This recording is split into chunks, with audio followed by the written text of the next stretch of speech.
In today's video, I am going to teach you how to measure plans in Adobe Acrobat Reader. We'll walk through opening the measuring tools, setting an accurate scale, and then taking linear, area, and perimeter measurements right on your PDF. By the end, you'll be able to check dimensions quickly and confidently. Start by opening your plan in Adobe Acrobat Reader DC. Head to the Tools tab at the top. Look for Measure. Sometimes it appears under the Comment section or in the All Tools list.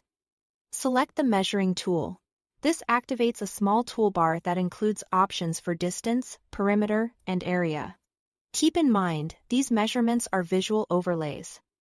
They don't edit your PDF, which is helpful for staying organized.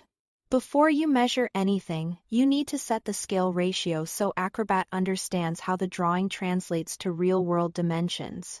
Find a clearly labeled known dimension on the drawing. This could be a room width, a door size, or a scale bar.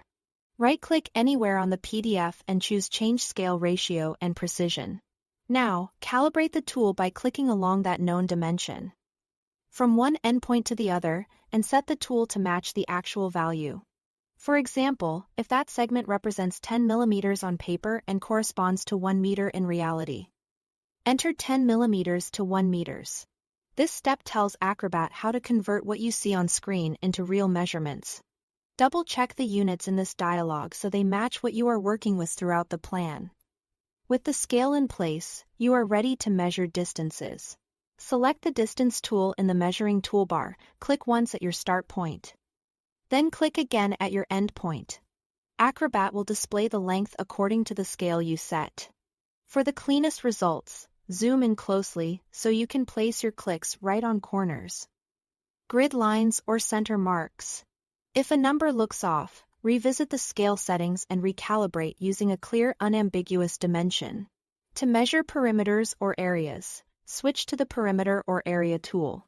Click around the edges of the shape you are measuring, placing points at each corner or change in direction. As you go, Acrobat will preview the path.